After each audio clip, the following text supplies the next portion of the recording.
बेला की उसके घर में हत्या हो जाती है। जासूस मेहुल शहर में नहीं था, इसलिए उसके बदले में जैस्म को केस दिया जाता है। जैस्म उसके 3 पड़ोसियों से पूछताछ करता है। पहला पड़ोसी: मैं सुबह से अपना घर साफ कर रहा था। हाँ, मैंने एक मोटी औरत जो टोपी पहनी थी बेला के घर में जाते हुए देखा था। पहला पड़ोसी का कहना था। जैस्म उसके बाद दूसरे पड़ोसी के घर जाता है, परंतु वहाँ पर ताला लगा हुआ होता है। दूसरा पड़ोसी के घर जाता है जैस्म। वह वापस जाने लगता है। वापस आते समय वह देखता है कि पड़ोसी छुट्टियां मनाकर वापस आ रही थी। वह जैस्म को घर में आने के लिए कहती है। वह उसे बताती है कि वह तो अभी अभी वापस आई है, उसे कुछ नहीं मालूम है। तो जैस्म फिर तीसरे पड़ोसी के पास जाता है। वह बताती है कि वह तो सुबह से सो रही थी, उसे कुछ भी पता नहीं है। तीनों के बयान सुनने के बाद क्या आप बता सकते हैं कि हत्या किसने की है? B number.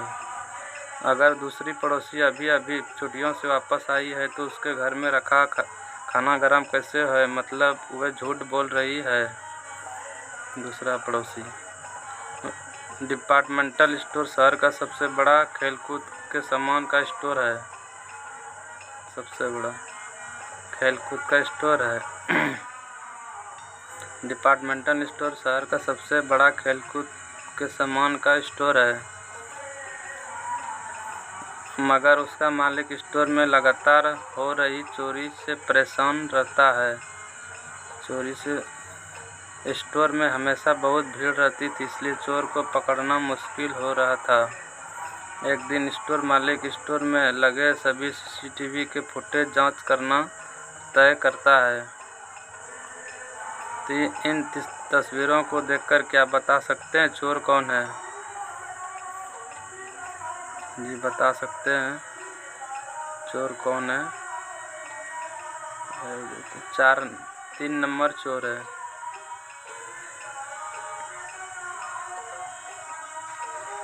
चोर 4 है, क्योंकि दूसरी तस्वीर में उसका टी शर्ट फुला हुआ दिख रहा है, मतलब सामान उसने टी शर्ट के अंदर छुपाया है।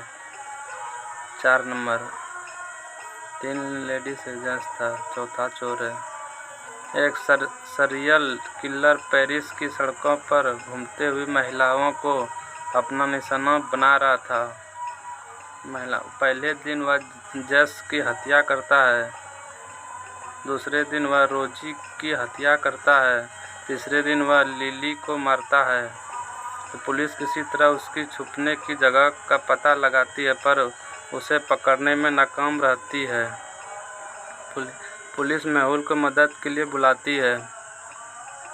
मेहुल हथियारों को छुपने की जगह की जांच करता है। वहां उसे 3 लड़कियों के फोटो नजर आते हैं।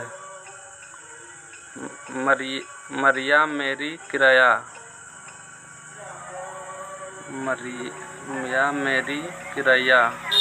क्या आप बता सकते हैं कि हत्यारा का अगला शिकार कौन होगी? क्या आप बता सकते हैं हत्यारा का अगला शिकार मरिया होगी, मोरी, क्योंकि उसका बाल हत्यारों केवल उन्हीं महिलाओं की हत्या कर रही थी जिसके बाल सुनहरे थे, जैसे रोजी और लिली। इनके बाल सुनहरे थे, क्योंकि मेरी के बाल भी सुनहरे, इसलिए हत्यारों का अगला शिकार मेरी है। जैन बहुत सुंदर और मेहनती महिला थी। जैन बहुत सुंदर और मेहनती महिला थी। वह अपना काम खत्म करने के लिए देर रात तक ऑफिस में काम करती थी। एक दिन वह घर वापस नहीं आती। कुछ देर राह देखने के बाद उसका पति तुरंत जासूस मेहुल को बुलाता है। मेहुल को उसका मृत शरीर पास के पार्क में मिलता है और उसकी मौत का अनुमानित समय रात इतना बजे लगता है। मेहुल जैन के ऑफिस में पूछताछ करने जाता है। उसे वहां 3 लोगों पर शक होता है और वह तीनों से पूछता है कि कल वे रात इतना बजे कहाँ थे और क्या कर रहे थे? तो केविन, मैं कल रात इतना बजे ऑफिस में सीधा पार्टी में चला गया था और मैं पार्टी में देर रात तक। मेरे मित्र आपको यह बता सकते हैं। केविन का कहना है पार्टी में चले गए थे। जेरा, सर कल मेरी पत्नी बीमार थी इसलिए मैं ऑफिस से जल्दी चला गया था। मैं रात इतना बजे घर पहुंचा था। रिचर्ड, सर मैं ऑफिस में देर रात तक काम कर रहा था। सर मैंने इतना बजे फ़ोटो भी खींची थी। फ़ोटो को देखिए, 12 बजे फ़ोटो। क्या आप बता सकते हैं हत्यारा किसने की है? जेरा, रिचर्ड को फ़ोटो में 12 बजे का समय दिख रहा था, परंतु उस समय उज्ज्वला का दिख रहा है। मतलब रिचर्ड ने फ़ोटो